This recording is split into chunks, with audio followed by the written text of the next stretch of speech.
Hello, welcome once again to our class. We've got another 30-minute class for you.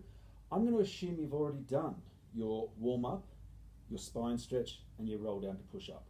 So if you haven't done that, just stop the video here, go back to that one. It only goes for a few minutes. Watch that, or you can watch the first few minutes of the previous class from the 31st of March, and then join us with this class. So you've already done all those. So we're now on the floor. We've rolled all the way down. And so we're going to do our glute swimming today. And for glute swimming, specifically glute max, biggest muscle in the body, it's our backside muscle. I'm going to move a little bit further up. You don't need to see my head for this, but I want you to see my legs. So I'm going to bend my left leg to about 90 degrees. Now I am in neutral pelvis. I'm going to keep my fingertips on my hip bones initially. And I'm going to engage my left glute max as I take the sole of my foot ever so slightly up towards the ceiling. It's not very much of a lift. So I'm not rolling the hips left to right or right to left.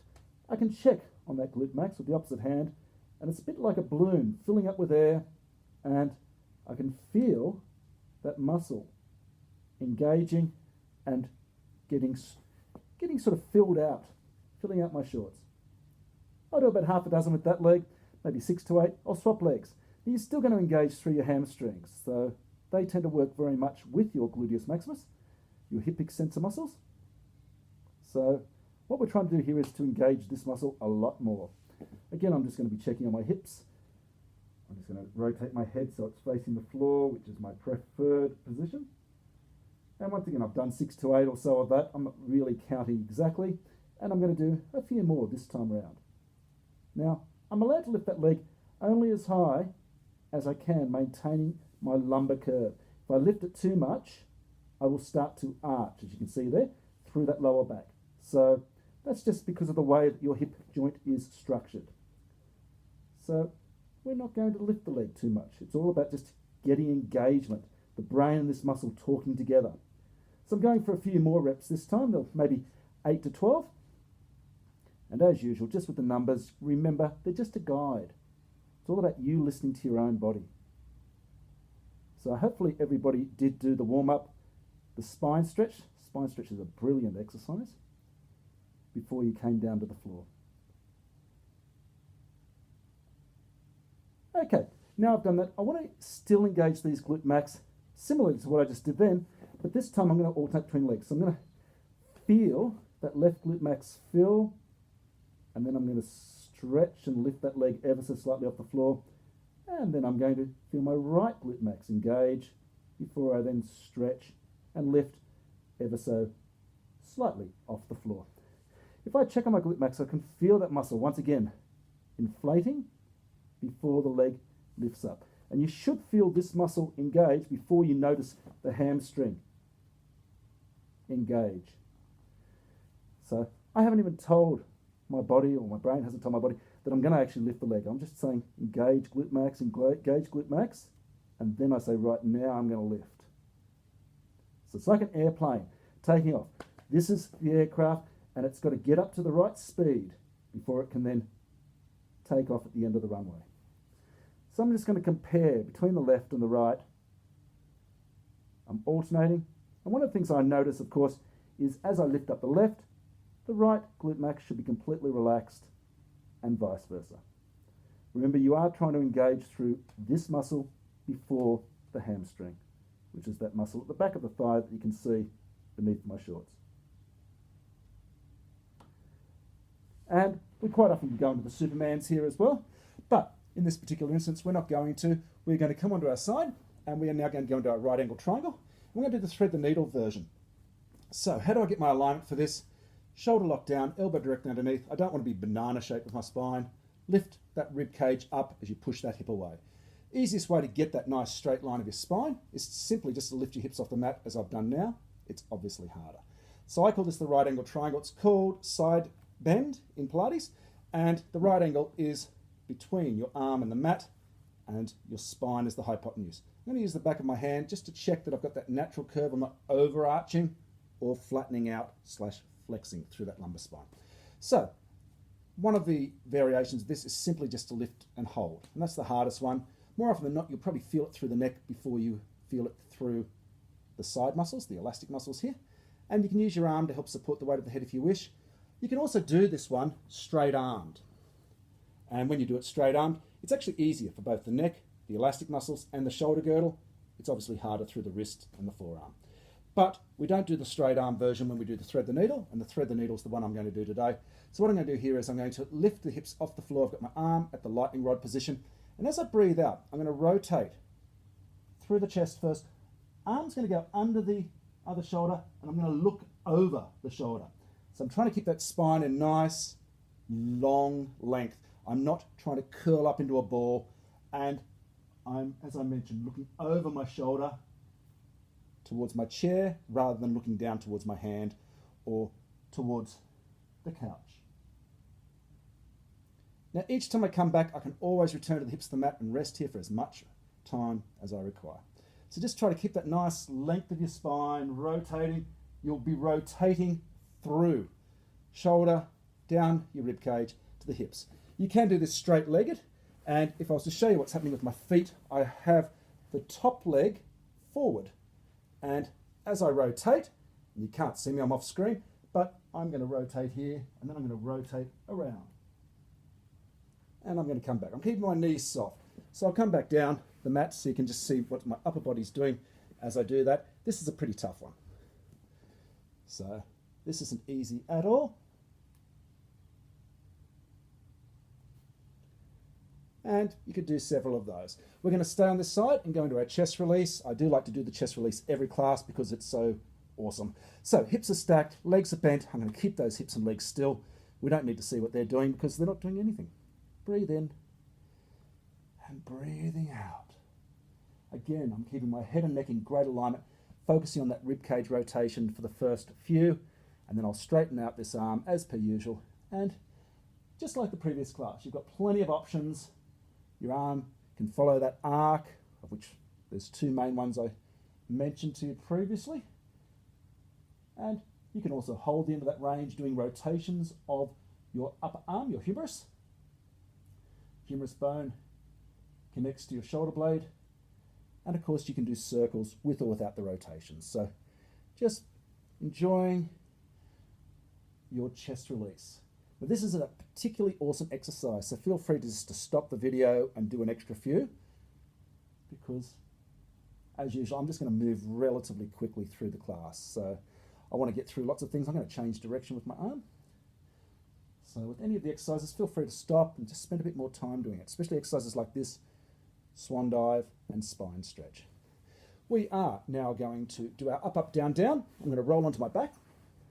And for this particular one, just like we did last time, we are going to find that neutral pelvis. You've always got the butterfly position to find that, which you can probably see with my knees dropping out to the side, the soles of my feet touching, but hips and feet and ankles all hip width apart. I'm going to float one knee to coffee table, then the second, then one to the floor, and then the second. So, as I said last time, you may find it takes your groove, a repetition or two to get into the groove of the exercise till you're doing it nice and relaxed, not doming your tummy, not feeling your body shifting, and also being nice and relaxed through your shoulders and your arm.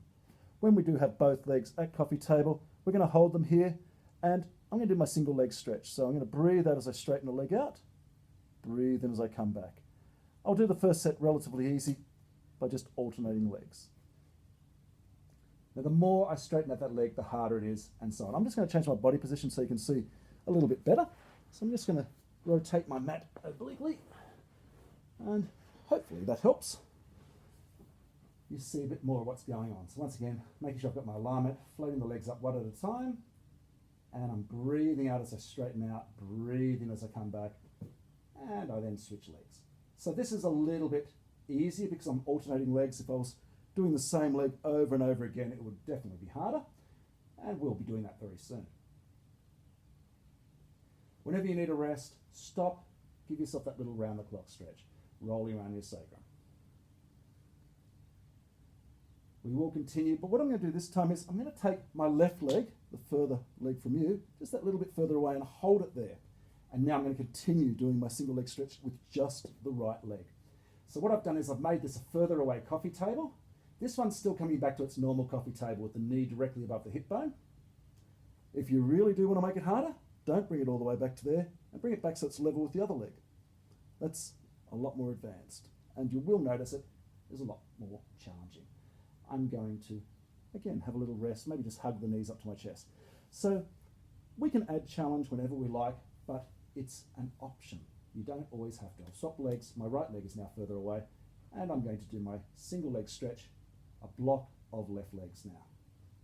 So just because we have options to make it more challenging doesn't mean we always have to take them. It's quite often extremely good just to go back to the basic levels, regress the exercise, especially if you're finding it a little bit more challenging on a particular day. And I know I certainly have days like that. So again, little round the clock stretch, and we have to balance ourselves up with our right angle triangle. So we need to swap sides. So I'm going to spin around on my mat. I won't bother changing my body position this time when I do the straight leg version, because hopefully you remember it from the other side, but I will definitely be doing the static hold, which I started with before. And I'll remind you again, you've got the straight arm version. Notice how the shoulder's locked down, or it's down, low, but I don't lock out the elbows. So I don't have the shoulder creeping up towards my ears.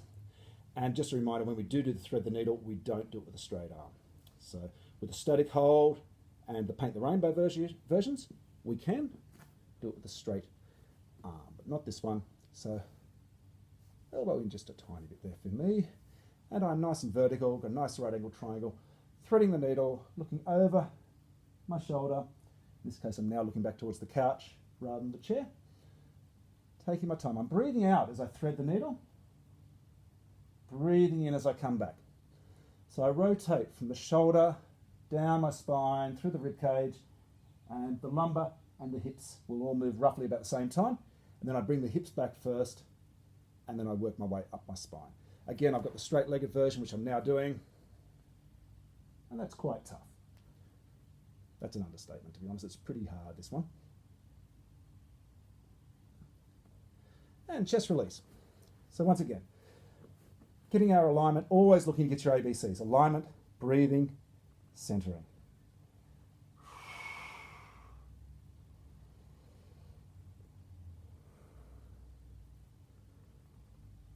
Guiding your head, keeping that beautiful alignment.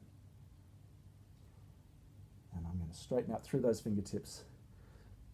And I'm going to do more the star jumpy, that 45-degree angle there to start with. Now I might do the high 90-degree angle. I can always stop and hold, supporting my head. My head is going to get quite close to the ground as I roll that shoulder backwards and downwards. And again, I could be doing rotations in this position as well. And we have our circles as well. Once again, you might want to stop the video and just spend an extra minute or two doing this. The more time you spend working at a desk, the more you need to do this exercise.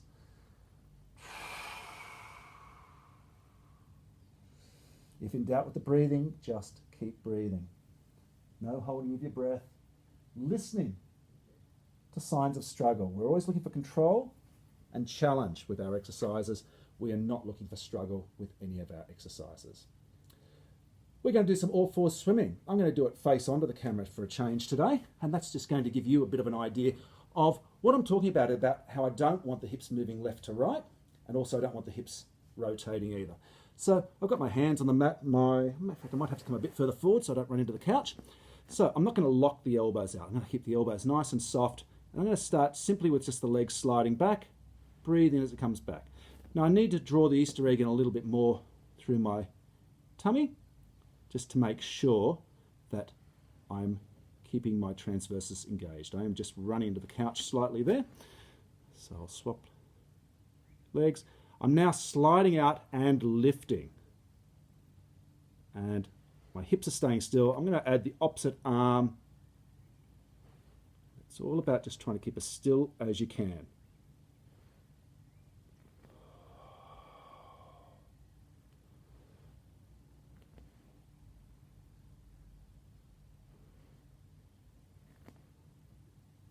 If it's a bit uncomfortable through your wrists, you can always go up onto your fists, your knuckles. You've actually got a smaller base of support now than you would with your hand, and that's generally going to make it harder. And that's okay. So once you've done a little bit of your force swimming, we're going to go into our pure clams. Just going to move my mat back again. So for the pure clams, I'm going to be showing you what's happening at the hips more than what's happening with my head, because nothing's happening at my head. I'm supporting my head with my hand, and I've just got this leg, the one that's on the floor, pretty much in a straight line with the body. I'm just going to rotate. I don't mind if my hips are not stacked. If they're stacked, they're a bit like that. But I just want this knee just to flop down towards the floor. And I'm going to just pivot on the inside of the heel of my big toe and the inside of my heel. And I'm going to do several in that position. Then I'm going to change the foot position. So you can probably see exactly what I'm doing right now. Just pivoting. My hips haven't moved at all. After I've done a few of those, I might change that foot position again. So sometimes your heel will come off the floor as you bring the knee towards the mat and you'll roll onto the inside of your ankle. That's okay.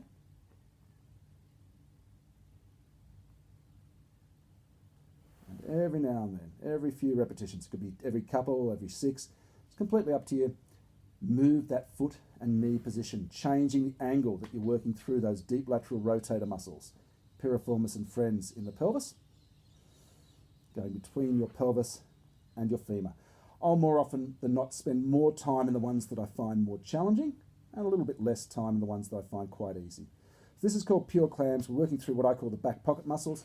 I'm just going to move up a bit further so again you can see what I'm doing. So just pivoting. Some angles will be really tough. Some will be quite easy.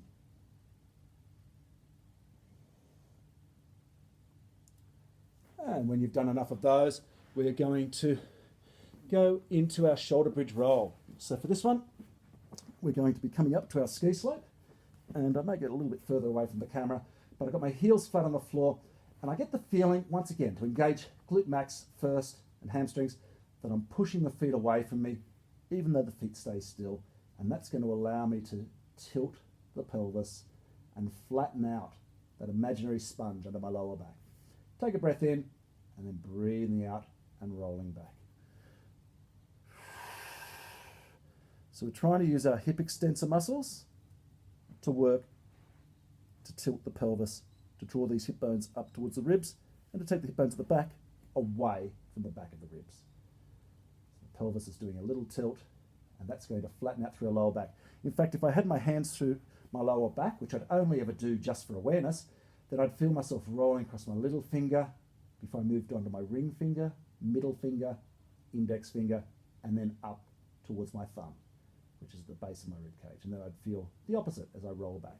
I'm just going to move my mat a little bit further away from the camera. Hopefully you're continuing. You want to have balance, as we spoke about during the last class, between the left and the right foot. They're staying nice and still, nice and flat, but you don't want to feel like you're shifting your weight, zigzagging as you come up. I'm going to do my full roll up to ski slope. And I'm going to do my double arm drop without popping the rib cage, breathing out as I roll back down and bringing the arms back down. So just take your time, articulating through your spine, noticing differences between the roll up and the roll down. The body is moving on the out breath, the arms are moving on the in breath. Having said that, if you're bringing your arms back partially as you roll the body back down to the floor, that's fine. So just continue with a couple more of those while I have a look and remind myself what we had next. Pure clams. Excellent. We need to do the other side. So just one or two more of your shoulder bridge rolls. We're going to be doing our shoulder bridge lifts very shortly. So once again, pure clams. This time I'm going to show you more what I'm doing with my head. I'm just supporting my head. Again, keeping the hips nice and still. So when I was on the other side, you could easily see what I was doing with the foot and the knee, changing its position. So just giving you a different angle this time. And again, my hip is not moving. Got my length through my spine.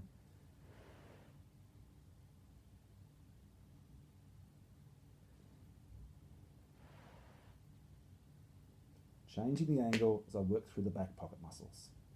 We're going to do our pretzel stretch next, and I'll show you a couple of pretzel stretches to get into these deep lateral rotators. So it's up to you how many of these you do. You're always listening to your body. So one of the ones I showed you last time was your normal pretzel stretch. I'll just go oblique on the mat again, which is where you draw that ankle and knee in. And I also showed you how you can push away, but this is the one where we pull across towards the opposite shoulder, peeling the hip off the floor. But another one, which will stretch out this steep lateral rotator, is just to take the knee and the foot out, and you can change that foot and knee position. I'm peeling this hip off the floor. I can walk that leg out. There's plenty of different stretches that will stretch through your hips. You'll find some work much better for you than others in the swap sides. So find the stretch that works for you. I always think of these as like a little reward for the work I've just done. And if you're ever a bit sore through these muscles, it's a great idea just to do a little bit of an exercise like pure clams or killer rotations, etc. You only have to do a half set. It won't even give you a big burn. And then it's going to be so much easier to stretch through these muscles and get into those sore bits. If you are tight through some of these muscles that attach to your pelvis, it's going to create problems for your lower back as well. So continuing with your pretzel stretches, and we're going to roll back onto our back. We've got one of the tougher ab exercises with the legs at the 100 position, also known as, for me anyway, coffee table. And this one is one of those, double leg stretch. But we can make it much easier by cheating a little bit. So once again, I've got both legs coffee table. How do I cheat? I can have my hands supporting the weight of my legs. Now at the moment, I'm still using my abs for some of the work, but my arms are supporting some of the weight. But now as I release the legs, my abs have to do all the work to hold the legs here. And I can just push both knees a little bit away as I breathe out, breathe in as I come back. Now if I want to make it easier, again, I can support the legs, have a rest for as little or as long as I like. If I want to make it harder, then I don't. I can also straighten the legs out a little bit further. So the usual rules of thumb apply. You've still got to not dome your tummy, not lose your alignment, and I don't want it to be uncomfortable through your lower back. The more you straighten the legs out, the harder it will be. The more of them you do, the harder it will be. And the slower you do it. One of the best ways of making the exercise harder is just to slow it down. So I haven't even straightened all the way out, but because I'm doing it slower, it's actually harder than if I did a full straighten out faster. Whenever you want to rest, again, your little round the clock stretch. Another great one is let the legs come to the floor, one at a time always. And then it's like the round the clock stretch, but you're rolling around in your sacrum with your feet on the floor. And this is pelvic clocks. Absolutely love this. And I dare say you'll end up loving it just as much as me. So several in one direction, several in the other direction before I'd go back and do them all again. We're going to do our shoulder bridge lift next. This is fantastic again for the gluteal muscles. So onto our back again. And rather than rolling up to the shoulder bridge, to the ski slope, we just push through our feet, predominantly the heels, but the feet are flat, and we just come straight up. So it's like your whole torso, from shoulders to hips, is a slab of concrete, and you're squeezing those, what I like to call, gluteus maximus muscles to come straight up to the ski slope. And at the moment, each time I come down, I'm just kissing the back of my pelvis to the floor, and then I'm off again. Now, I can make this much, much harder in various ways. There are always options, and one of the ways we can do it is we can isolate through this area, and we can kick a leg out. Now, whether you kick a leg out or not, you've still got to keep your hips level. So I'm just alternating between legs at the moment, keeping my knees relatively adjacent to each other. You'll notice the thighs are not really moving. And every now and then I do need to rest on the floor, because despite these glute max being such a huge, powerful muscle, they'll still fatigue. So how can I make this harder? Plenty of different ways, but we're not going to do all of those today. So at the moment I'm just alternating between legs, and if I feel I can't quite kick the leg out without dropping the hips, then what you can do is prepare to kick, in this case, my right leg out. So I've got to shift my weight to the left, and just when I'm getting ready to kick, I don't actually kick. And then I shift the weight to the right. And as I'm getting ready to kick, I don't actually kick. So you're still going to get a lot of the benefits of the exercise of doing the kick without actually doing so. And that will make it obviously much, much easier to keep the hips level. In a moment, I will get you to have a bit of a breather and do your spinal rotations. Just dropping the knees one way, rolling your head the other. Come back to the center, and then swapping sides. So it's always about listening to your body. We've got another hip exercise coming up next, And this one's pretty tough. It's side circles in 3 different positions. And when I talk about 3 different positions, it's actually about what your femur's doing. So our femur can be internally rotated, it can be in neutral or externally rotated. I'm going to do the same thing through the shoulder joint as well, but it's all about the hips that's important. So if the arm is confusing you, forget about the arm. I'm going to move up so you can see what's happening. Now, I've got both legs bent to 90 degrees like I did for my chest release. And now what I'm going to do is I'm going to straighten out my top leg, which in this case is my left leg, and I'm going to internally rotate both the leg and the arm. And I'm going to keep my hips still, and I'm just going to circle. So I'm trying to isolate this region, and of course the shoulder as well. So I'm in internal rotation. You can't quite really see my foot in frame, but it is toe pointing towards the floor. Now I'm going to go into neutral, continuing in that direction. In neutral, both with the thumb and the foot, pointing forward. And after I've done a few of those, I'll now go into external rotation. And I'm still going in the same direction. It's much easier to see now which way my leg is. Again, I'm trying to stay as still as I can from hips to head. Once I've done a few in that direction, stay in external rotation and change directions. So we're going to do all 3 of those now in this direction, all 3 of those positions. And I'm going to neutral. So I didn't bother stopping, I just kept going, I just changed the angle at the joint, and now I'm going to go into internal rotation without changing or breaking my stride.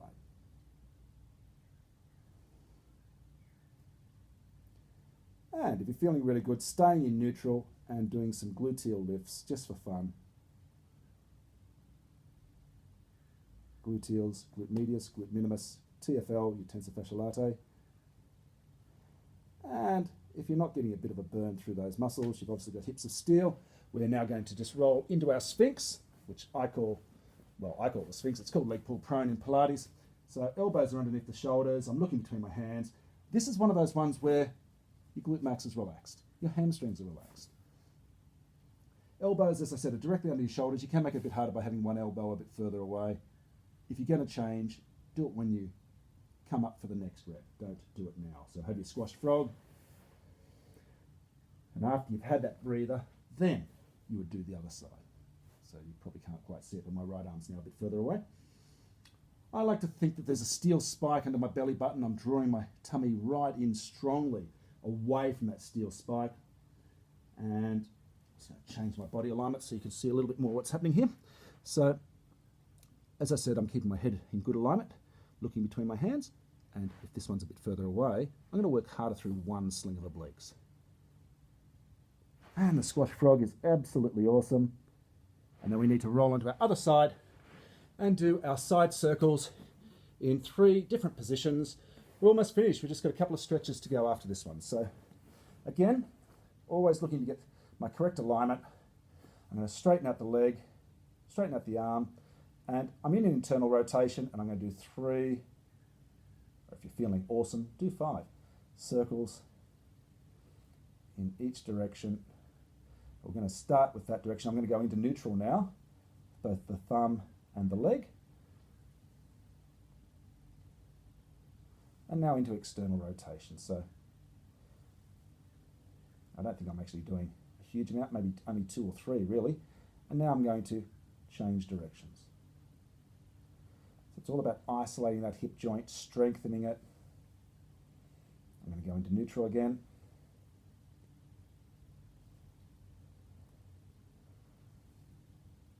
And into internal rotation, also called medial rotation or inward rotation. Same thing. And some gluteal lifts, straight up, straight down. I'm in neutral with both the leg and the arm. So getting some bonus work through those rotator cuff muscles. And it's pretzel time again. And we love the pretzel stretch. So remembering the one I mentioned to you earlier is I'm drawing this ankle knee up, and I drew that knee across towards the opposite ear or the opposite shoulder. You can change that angle around, get into those back pocket muscles, and of course you've got the one where you push that knee away. And that's going to get into those gluteals that were probably a bit warm at the end of that exercise. I'm going to swap sides. I'll do the deep lateral rotators first. So that was predominantly a gluteal exercise, but you would have got into the DLRs as well. And now I'm getting into the gluteals. Glute medius and glute minimus, the side of the hip. And I'm going to do some sacroiliac joint mobility. I'm going to straighten my legs out. And for this one, I'm going to be pushing one hip and leg away from the body as I draw the other one in. So my hips are going to be doing this sort of seesawing movement. And I'll start with the right hip, the furthest one from you, pushing it away as I draw this side in, and then I'm going to switch. So it's a little bit hard to see what's happening there, but if you can imagine my belt, it's doing that.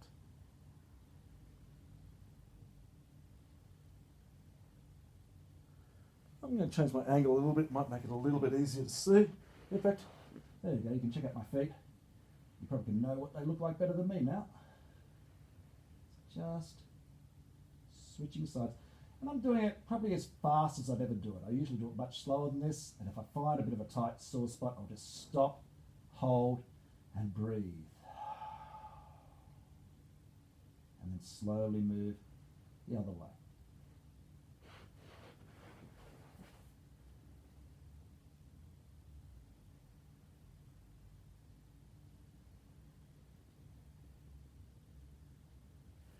And that's all we have time for today. I hope you've enjoyed the class. I hope to be back again early next week with another class for you. Until then, keep practicing.